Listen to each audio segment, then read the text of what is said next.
혹시 모르시는 분이 계실까봐 말씀을 드리는데요. 제가 이제 2주 만에 교회를 나온 겁니다. 그래서 부디 알아주시기를 바라는 마음으로 말씀을 드립니다. 참 오랜만에 왔습니다. 그런데 제가 없는 거를 잘 모르시는 것도 나쁜 게 아니라는 생각이 듭니다. 왜냐하면 교회 시스템이 건강하면 누군가가 빠져 있어도 잘 모를 수밖에 없기 때문입니다. 그래서 그동안 예배를 잘 지켜주시고 열심히 섬겨주신 모든 성도님들께 감사를 드리고, 또 2주 동안 여러 곳에서 말씀을 전해주신 우리 원로 목사님께도 감사를 드립니다. 저희가 일상을 살아도 하나님의 역사하심, 하나님의 인도하심을 느낄 때가 많지만 낯선 곳에 가면 특별히 하나님의 은혜를 더 강하게, 더 그리고 가깝게 느낄 때가 있는 것 같습니다. 사람을 만나도, 또 때로는 어떤 책이나 글이나 어떤 것들을 만날 때도 항상 거기에 여기 하나님의 은혜가 있다라는 것을 느낄 때가 있습니다. 돌아오는 길에도 그런 경험이 있었습니다. 제가 좀 비행기를 오래 타야 하다 보니까 비행기 타기 전에 공항에 있는 서점에서 좀 책을 보게 되었습니다. 뭔가를 읽을까 이렇게 좀 돌아보다가 별로 읽을 게 없어서 나오려고 하는데 카운터 앞에 이렇게 모아놓은 책 더미들이 있었는데 거길 가만히 보니까 책 제목들이 하버드 비즈니스 리뷰라고 하는 HBR이라고 하는 그러한 책들이었습니다. 정말 재밌는 내용들, 흥미로운 내용들의 책들이 있었는데 그 중에서 제가 또 뭐 가방도 무겁고 그러니까 2권을 딱 골라서 샀습니다. 그 중에 하나가 뭐였냐면 2022년에 꼭 읽어야 하는 10개의 아이디어라는 제목의 책이었습니다. 근데 공교롭게 그 안에 있는 첫 번째 글이 제목이 이랬습니다. Start with trust. 신뢰로 시작하라라는 그러한 제목의 글이었습니다. 이 안에 어떤 내용이 있냐면요, 미국의 우버라고 하는 자동차 공유 개념, 택시 개념의 그러한 기업이죠. 굉장히 획기적인 비즈니스 모델이었는데 이 창립자가 도덕적인 문제를 좀 갖고 있었고, 그리고 회사 안에 있는 문화가 굉장히 공평하지 않았고 폭력적인 부분이 있어서 회사가 갑자기 큰 어려움을 겪었던 적이 있습니다. 소비자들이 더 이상 우버를 신뢰하지 않고 그 기업을 이용하는 것을 거부했기 때문이죠. 그랬을 때 한 펌이 들어가서 그 회사를 어떻게 고쳐보겠다고 작정을 하고 시작한 일에 대한 내용으로 글이 시작이 되었습니다. 감사하게도 그 펌이 한 것이 무엇이었냐면 우리가 문화를 바꿔야 한다 그런 내용이 아니라 우리가 잃어버린 신뢰를 어떻게 되찾을 수 있을까. 그래서 모든 비즈니스의 모델이 다 중요한 이야기들이 있겠지만 신뢰를 잃어버린 비즈니스는 더 이상 아무것도 할 수 없다라는 것, 그것을 굉장히 중요하게 여기면서 모든 것의 시작이 신뢰의 회복이 되어야 한다라는 것을 아주 설득력 있게 적은 글이었습니다. 제가 그 글을 읽으면서 계속해서 저의 마음을 두드리는 이 단어가 있었습니다. 신뢰라는 단어죠. Trust, 신뢰. 여러분, 성경에는 신뢰라는 단어가 여러 가지로 교차적으로 등장을 합니다. 오늘 여러분이 읽은 교동문, 여기에 나오는 여호와를 의뢰하라, 여호와를 의지하라, 다 이게 사실 신뢰하라는 뜻입니다. Trust예요. 그래서 신뢰, 의뢰, 의지하다, 믿는다, 이 모든 것들이 같은 의미를 갖고 있습니다. 여러분, 성경에서 얼마나 자주 만나는 단어입니까? 또 우리가 얼마나 이 단어를 많이 사용합니까? 그렇다면 우리가 만약 우리의 신앙을 다시 쌓아가야 한다면 어디에서부터 시작해야겠냐라는 것이죠. 신뢰, 하나님을 의지하는 것, 할렐루야.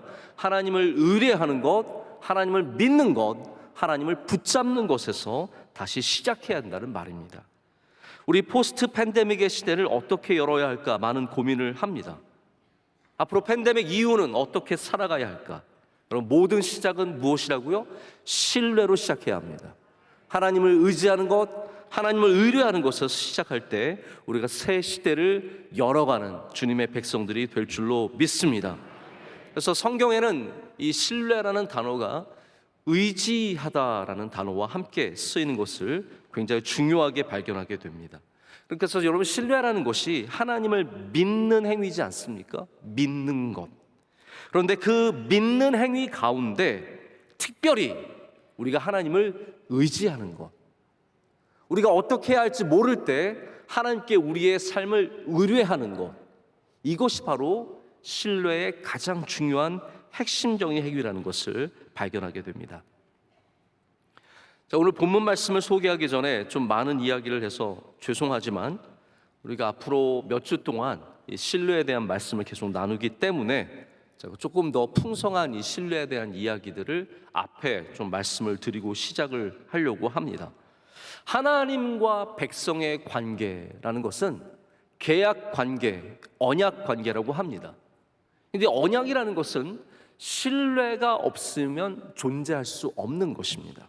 그래서 우리와 하나님의 관계를 이어주는 가장 핵심적인 가치가 신뢰라는 거예요. 우리가 하나님께 예배하는 것도 하나님을 믿기 때문이고, 우리의 삶을 하나님께 맡기는 것도 하나님을 의지하기 때문이라는 겁니다. 그 관계가 없으면 오늘 말씀은 뭐라고 하냐면 그 삶에는 열매가 없다라고 말합니다. 사막에 떠돌아다니는 떨기나무 같은 신세이고, 하나님과의 관계가 있는, 하나님을 의지하는 사람은 시냇가에 뿌리가 박혀있는 나무이기 때문에 바로 그 시내로부터 영양을 공급받아서 가뭄에도 잎이 청청하고 결실을 맺는다라고 말씀하십니다. 그게 우리에게 주시는 복이라는 거예요. 교회에 나오지만 하나님을 신뢰하지 않으면 우리는 사막에 떠돌아다니는 떨게나무에 지나지 않습니다. 오늘 여호와를 신뢰함으로 말미암아 여러분의 뿌리를 하나님 앞에 내리시기를 축복합니다. 제가 오래전에 일본계 미국 학자인 프란시스 후쿠야마의 신뢰라는 책을 읽은 적이 있습니다. 벌써 굉장히 오래된 것 같아요. 근데 제가 이 책을 읽으면서 굉장히 많은 도전을 받았고 아직도 그 내용이 생각날 정도로 굉장히 획기적인 책이었던 것 같습니다. 이분이 주장하는 것은 이미 있었던 주장이기도 하지만 건강한 사회를 만들어가는 것이 바로 신뢰라고 말합니다. 그래서 신뢰는 그냥 우리가 갖고 있는 감정이 아니라 사회적 자본이라고 얘기를 합니다. 그래서 신뢰가 부족한 사회는 거기에 대한 과도한 비용이 지출될 수밖에 없다라는 거예요. 기업이 신뢰를 잃어버리면 거기에 대한 과도한 비용이 지출된다는 거죠. 그리고 그 비용은 사회의 발전을 저해한다라고 주장을 합니다. 굉장히 타당한 이야기입니다. 미국을 한번 예로 들어볼까요? 미국은 인종 간의 신뢰가 없습니다. 굉장히 신뢰 자체가 무너져 있고, 지금 제가 이번에도 가서도 경험을 했지만 이 인종 간의 갈등이 점점 강해지고 있습니다. 그 신뢰를 잃어버린 그 문제 때문에 미국은 지금 굉장히 많은 비용을 거기에 지출하고 있고, 그 인종 갈등이 미국 사회의 안정과 발전에 크게 저해하는 가장 중요한 문제가 됩니다. 아니, 미국의 이야기는 좀 멀죠. 우리 가깝게 생각해서 교회를 한번 생각해 보십시오. 교회 안에 신뢰가 없다고 생각을 해보세요. 찬양대가 찬양을 하는데 지휘자를 믿지 못해요. 저분 박자 자꾸 틀리는데 따라가고 싶지 않은 거예요. 지휘자가 찬양대를 인도하면서 신뢰하지 못한다라고 생각을 해보십시오. 어떻게 아름다운 찬양을 하나님께 드릴 수 있겠습니까? 교인이 목사를 신뢰하지 못하고 목사가 교인들을 신뢰하지 못하면 더 이상 그것은 관계가 아니라 법칙으로만 운영될 수밖에 없습니다. 서로 의심의 눈초리로 바라보게 되고, 이번에 미국에 목사님 가셔서 뭘 하고 오셨을까? 놀다 왔겠지. 뭘 맛있는 거 막 처묵처묵하다 왔겠지. 이게 서로 신뢰하지 않으면 건강한 예배가 형성이 될 수 없다라는 겁니다. 여러분이 은혜 받는 가장 중요한 핵심적인 하나님과의 관계도 있지만 우리 목회자와의 관계 속에서도 신뢰가 얼마나 중요한 부분을 차지하는지 모릅니다. 만약 여러분이 저에 대해서 신뢰를 잃어버리면 앞으로 은혜 받기 힘드실 거예요. 제가 아무리 좋은 말을 얘기해도 저거 그냥 말이나 저렇게 하지라는 생각으로 치부해버리면 그 다음부터는 하나도 은혜가 될 수 없다라는 말입니다.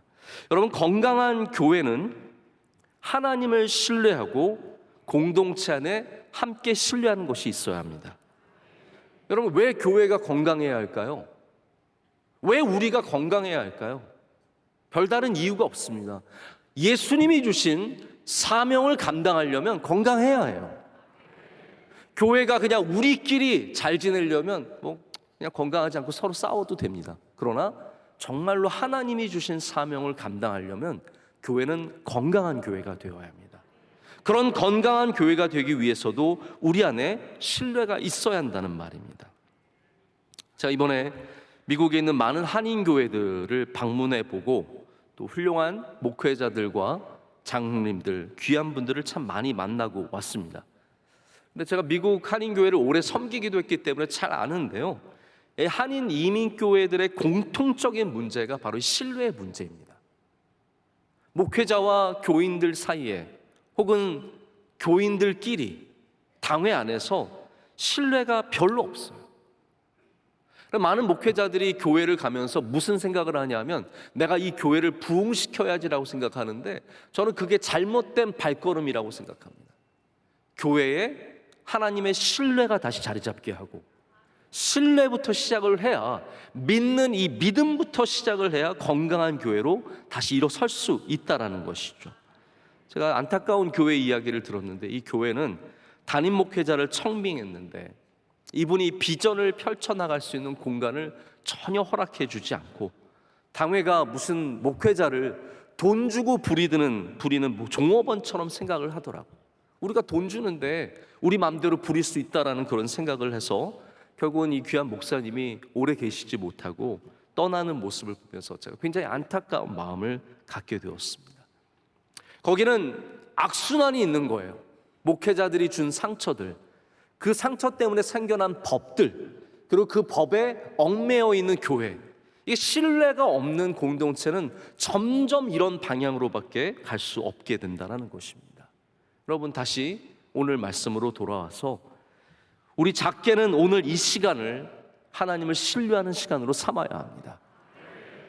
우리의 하루를, 우리의 가정을, 우리의 아이들을, 우리의 삶을, 우리의 커리어를, 우리의 비전을 여호와 하나님께 의뢰하고 의지하며 맡길 때 주님께서 그곳에 주의 복을 더해 주실 줄로 믿습니다.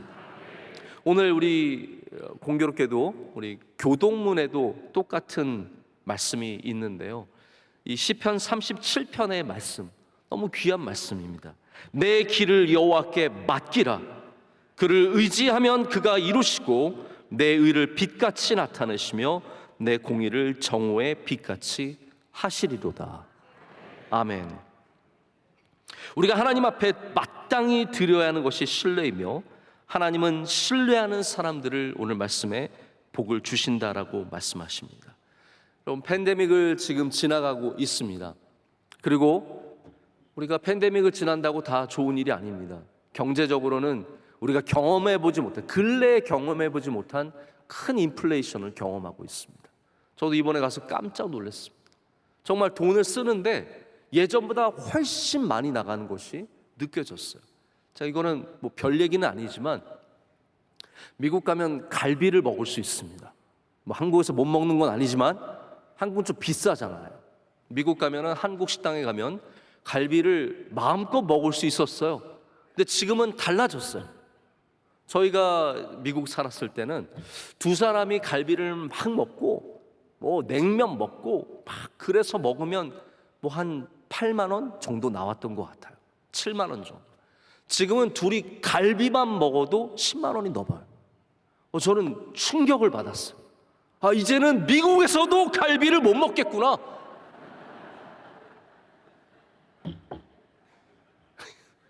너무 어이가 없는 거예요. 인플레이션이 지금 굉장히 심각한 문제입니다. 우리 삶이 더욱 메말라가고 있으며 우리 시대는 점점 어려워지고 있습니다. 5년 전에 비해서 지금이 더 좋다라는 것에 긍정적으로 반응하는 사람이 20%가 되지 않습니다. 점점 어려워지는 이때에 우리는 다시 우리 주 예수 그리스도를, 우리 아버지 되시는 하나님을, 그리고 우리와 함께 하시는 성령님을 신뢰하는 길을 걸어야 할 줄로 믿습니다. 자, 그러면 구체적으로 신뢰는 어떠한 모습일까요? 오늘 말씀을 하나하나 다 살펴보면 좋겠지만 그리고 특별히 8절 말씀을 좀 생각해 봤으면 좋겠습니다. 우리 8절 말씀 다 같이 한 목소리로 읽겠습니다. 그는 물가에 심겨진 나무가 그 뿌리를 강변에 뻗치고 더위가 올지라도 두려워하지 아니하며 그 잎이 청청하며 가무는 해에도 걱정이 없고 결실이 그치지 아니함 같으니라. 아멘. 아멘. 이 말씀을 아멘으로 받아들이시기를 축복합니다. 우리 성경의 시냇가에 심어진 나무는 똑같은 이미지를 갖고 있습니다. 하나님과 함께하는 사람, 하나님의 말씀을 사모하는 사람, 주님을 신뢰하는 사람을 성경에서는 시냇가에 심어진 나무로 비유합니다. 그래서 시편 1편 3절에도 그는 시냇가에 심은 나무가 철을 따라 열매를 맺으며 그 잎사귀가 마르지 아니함 같으니 그가 하는 모든 일이 다 형통하리로다. 이 똑같은 예레미야의 말씀과 굉장히 맞닿아 있는 말씀을 전하고 있습니다. 시냇가에 심은 나무라는 것과 그리고 도전과 환난과 어려움 속에서도 우리의 잎이 시들지 않고 그리고 마침내는 우리에게 주신 사명을 꽃피우며 열매를 맺는다는 굉장히 중요한 핵심적인 말씀이 바로 오늘 말씀 가운데 시편 가운데 반복되고 있습니다. 제가 이 말씀을 굉장히 오랫동안 묵상할 기회를 갖고 있었습니다. 사실 이번 여행 내내 우리 예레미야 17장의 이 말씀을 묵상했다고 해도 과언이 아닙니다. 근데 제가 이 말씀 묵상하는 가운데 하나님이 주신 특별한 감동이 있었습니다. 여기 굉장히 중요한 단어들이 많이 나오거든요. 8절 말씀 하나만 봐도 이 안에 얼마나 풍성한 이미지들이 있는지 모릅니다. 한번 생각해 보십시오. 물가에 심어진 나무, 머릿속에 한번 떠올려 보세요. 뿌리, 그리고 극심한 더위, 우리가 기대하지 않았던, 원하지 않았던 가뭄, 그런데 걱정이 없다라고 말하고 있고요, 결실한다라고 성경은 얘기하고 있습니다. 여러분, 여기 굉장히 풍성한 이미지들 가운데 하나님께서 저에게 가장 가깝게 마음에 주셨던 것은 바로 뿌리였습니다. 뿌리. 여기 시냇가에 심어진 나무가 있습니다. 이 나무는 누가 봐도 걱정이 없는 복된 나무입니다. 사시사철 물이 흐르는 그곳에서 이 좋은 시냇가에 심어져 있다는 것이 얼마나 행복한 일입니까? 하지만 더위가 찾아오고 가뭄이 찾아오자 이 나무는 다른 나무와 다르게 시들시들하더니 잎이 점점 마르더니 어느 맑고 푸른 날 그만 죽어버리고 말았습니다. 주인이 너무나 이상하게 여겨서 나무를 파보았습니다. 그랬더니 그 나무의 뿌리가 밑에 있는 바위에 가로막혀서 더 이상 뻗지 못하고 시내로 뻗지 못하고 거기에 머물러 있다가 그만 생명을 서서히 잃어가던 가운데 죽어버리고 말았습니다. 이것이 저에게 보여주신 이 성경 말씀의 감동이었고 이미지였습니다. 여러분, 우리가 시냇가에 심어진 것으로만 내가 하나님을 신뢰하고 있다라고 생각할지 모르겠지만 하나님께서는 위로는 보이지 않는, 겉으로는 보이지 않는 그 뿌리가 시내를 향해 뻗어야 우리가 잎이 시들지 않고 열매를 거둔다라고 말씀하십니다. 그래서 영어 성경이 좀 더 명확하게 표현이 되어 있는데요, 뿌리를 시내로 뻗는다, 보낸다라는 표현을 씁니다. send out이라고 써서 이 뿌리가 역동적으로 시내를 향해 가는 것을 표현하고 있습니다. 그럼 하나님을 신뢰한다는 것은 우리가 시냇가에 심어진 것으로만은 부족합니다.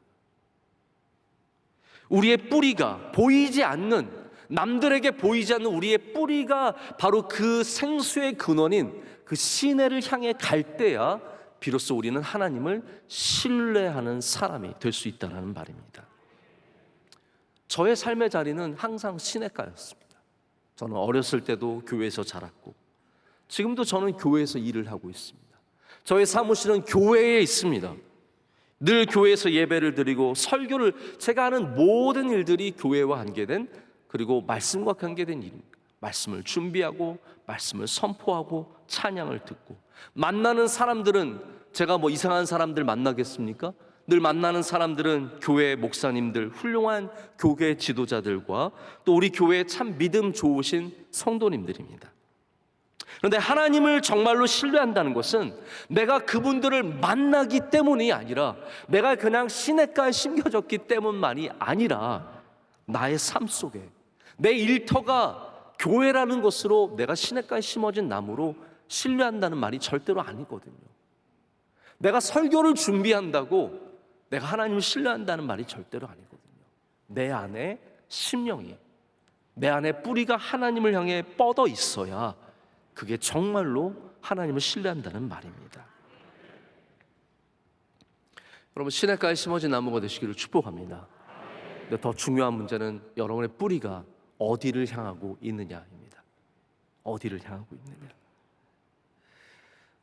영화에 우리나라에서 로코라고 부르는 로맨틱 코미디라는 장르가 있습니다. 여러분 영화 대사 가운데 그거 기억나세요?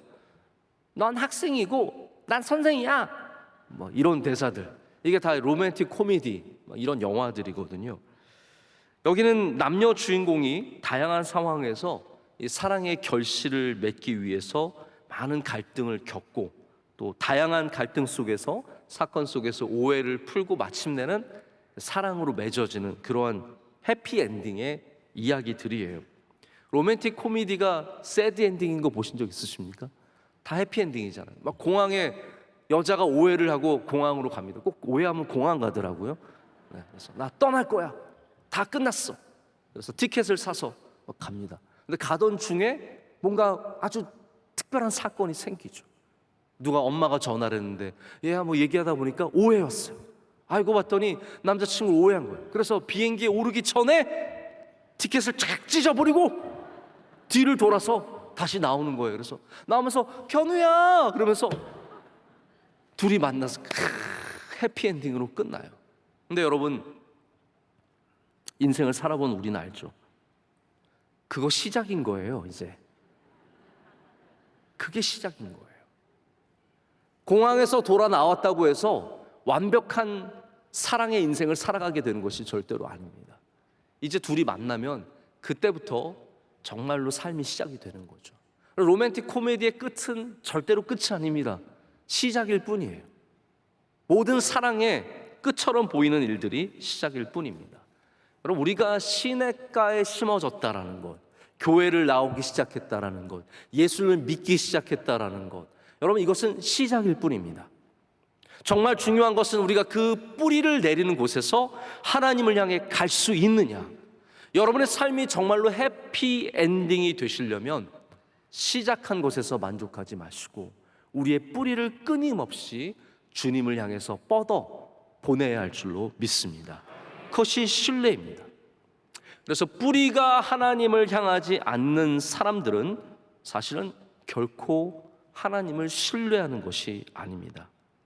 성경에서 대표적으로 하나님을 신뢰하지 않은 사람을 레리 크랩 박사님은 구약에서는 요나, 그리고 신약에서는 회심하기 전에 사울이라고 얘기합니다. 하나님의 뜻이 옳다고 여겨지지 않았을 때, 하나님께서 말씀하셨지만 하나님의 말씀을 신뢰하지 않았던 요나는 그의 뜻대로 다른 곳으로 가는 배를 타고 도망을 쳐버립니다. 사울은 하나님의 말씀을 알았지만 자신의 욕망과 자신의 욕심에 맞추어서 왜곡했습니다. 그래서 하나님의 교회를 핍박하였고 스데반을 순교하는 데 앞장섰습니다. 누구보다도 율법을 잘 지키는 바리새인, 시냇가에 심어진 나무인 것 같았지만 그가 하나님의 말씀을 왜곡했을 때는 그의 뿌리가 하나님을 향하고 있지 않았다라는 것이죠. 내가 교회에 나온다는 것만으로, 혹은 교회에서 직분을 갖고 있다는 것만으로, 봉사하고 있고 열심히 이곳에서 시간을 보내고 있는 것만으로 하나님을 신뢰하고 있다라고 생각을 하신다면, 그것은 어쩌면 우리 스스로를 기만하는 행위일 수도 있겠다는 생각을 해보게 됩니다. 우리의 뿌리가 어디를 향하는가? 그것이 바로 하나님을 올바로 신뢰하는 행위인 줄로 믿습니다. 저도 뭐 가끔 그런 생각을 해요. 이 정도면 뭐 그래도 잘 믿고 사는 거지라는 생각을 하는데, 문제는 하나님께서 우리의 정체성을 반드시 테스트하신다라는 겁니다. 네가 나를 신뢰하느냐? 주님께서 이것을 반드시 우리에게 물어보십니다. 그래서 다윗이 굴 속으로 들어갔을 때 하나님은 거기에 사울을 보내주시는 거예요. 그것은 어떻게 보면은 적을 없애는 기회가 아니라 네가 나를 신뢰하느냐 묻는 시험이었다라는 것이죠. 하나님께서 항상 이렇게 우리의 정체성을 시험을 하십니다. 그것이 오늘 말씀에는 가뭄이라는 단어로 등장을 합니다. 더위와 가뭄. 우리 모든 삶에는 우리가 아무리 시냇가에 심겨졌어도, 여러분이 교회를 얼마나 열심히 나오고 열심히 예배하고 봉사해도 우리의 삶 가운데 하나님께서 여러분의 정체성을 묻는 일들이 생긴다는 거죠. 더위가 찾아옵니다. 이스라엘의 더위는요, 그냥 더운 게 아니라 사람을 죽이는 더위입니다. 우리 생명을 위협하는 더위입니다. 그런 더위와 가뭄, 기대하지 않았던 긴 시간의 어려움을 말합니다. 여러분, 가뭄이라는 것은 이틀 비 안 온다고 가뭄이 아니잖아요. 한 달, 두 달, 세 달. 아니, 이제는 뭔가가 되겠지 하는데도 되지 않는 것. 이제는 넘어서겠지라고 하는데 여전히 그 자리에 있는 것. 그것이 바로 가뭄이거든요. 하나님께서는 이런 더위와 가뭄을 통해서 우리에게 물으십니다. 너는 무엇을 신뢰하고 있느냐라는 것입니다.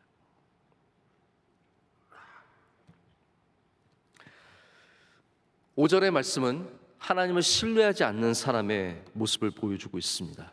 여호와께서 이와 같이 말씀하시니라. 무릇 사람을 믿으며 육신으로 그의 힘을 삼고 마음이 여호와께서 떠난 그 사람은 저주를 받을 것이라.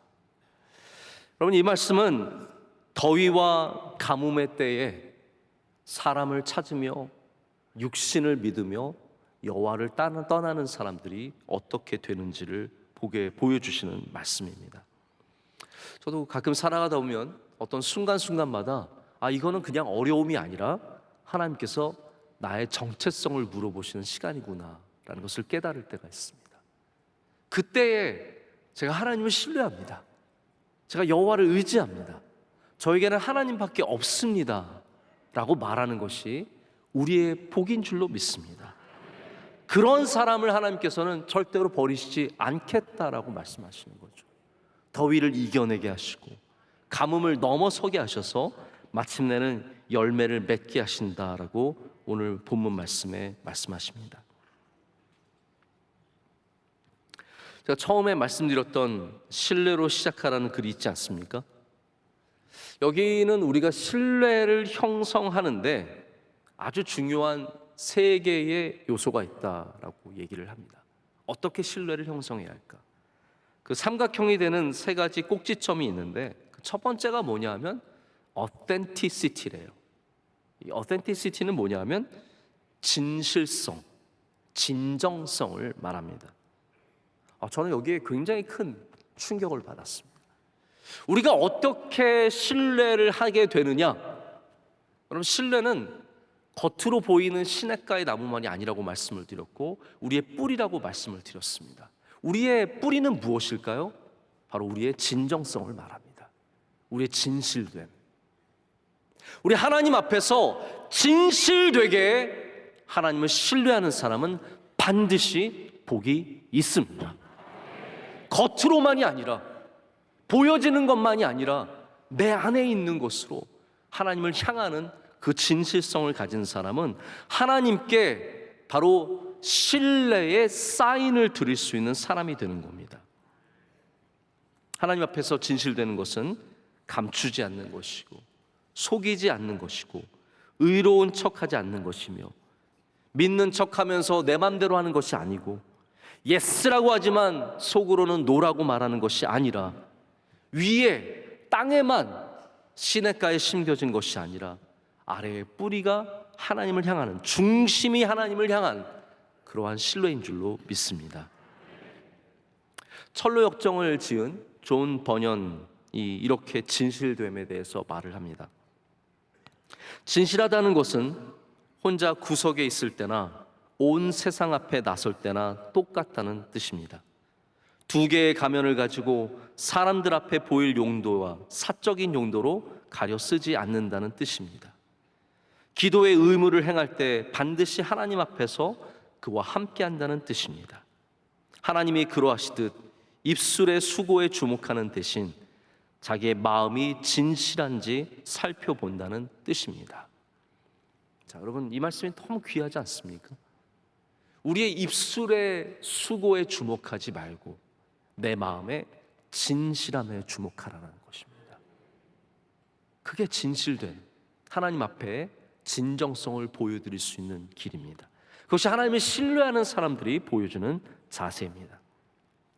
자, 말씀을 정리를 하고 맺도록 하겠습니다. 저도 이제 목회를 하면서 뭐 항상은 아니지만 가끔씩 제가 신뢰가 안 가는 사람들을 만날 때가 있습니다. 제가 그래서 좀 생각을 해봤어요. 오늘 말씀에 좀 비춰봐. 제가 왜 그분을 신뢰하지 못하고 그 사람을 신뢰하지 못할까? 왜 이 일을 그분한테 맡기지 못할까? 그런 생각을 해보게 되었는데, 대부분의 케이스들은 뭐 잘하고 못하고를 떠나서 진실됨을 보이기를 실패한 사람들입니다. 진실되지 않은 모습을 여러 번 경험했던 사람들입니다. 앞의 모습과 뒤의 모습이 다르고, 이런 말 하지만 사실은 저런 생각을 갖고 있고, 이런 여러 가지 경험을 하게 되면 결국 신뢰하지 못하고 맡기지 못하는 것을 경험하게 됩니다. 여러분, 하나님께서도 우리를 바라보실 때 똑같은 마음을 갖고 계신다고 생각을 합니다. 우리가 하나님 앞에 갈 때 하나님을 신뢰한다는 것이 무엇이겠습니까?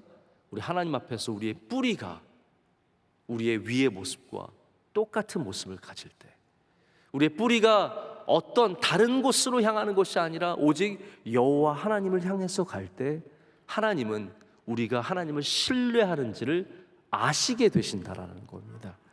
오늘 주님을 신뢰하시기를 축복합니다. 머리가 좋은 게 신뢰가 아닙니다. 능력이 좋은 게 신뢰가 아닙니다.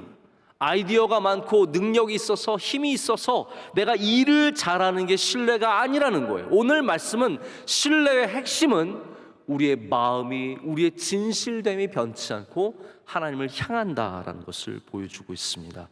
오늘 이번 달에 우리가 더욱더 성령 충만하기를 원합니다. 오늘 성령 강림 주일입니다. 바로 이날 주의 제자들이 다락방에 모여서 함께 기도하고 진실된 모습으로 하나님께 나아갈 때, 하나님께서는 그들에게 성령을 부어주셨고 성령 충만함의 은혜를 주셨습니다. 오늘도 우리가 진실되게 하나님께 나아갈 때, 변치 않는 모습으로 하나님께 나아갈 때, 하나님께서 여러분에게, 우리에게 성령을 부어주시고 성령의 충만한 역사로 함께 하실 줄로 믿습니다. 기도하겠습니다. 하나님 아버지, 감사합니다. 오늘 주님의 귀한 백성들을 불러주시고 우리 시냇가로 찾아오게 하심을 감사합니다. 하나님, 우리의 뿌리도 하나님을 향하게 하여 주시옵소서. 세상의 수많은 자리들, 세상의 수많은 기쁨들, 우리의 뿌리가 그곳을 향하는 것이 아니라 우리 하나님 안에서의 기쁨과 하나님 안에서의 평안을 향해 뻗어나가게 하여 주시옵소서. 그런 자들에게 하나님께서 날마다 잎의 청청함과 그리고 결실함의 은혜를 주실 줄로 믿습니다. 예수님의 이름으로 기도드립니다. 아멘.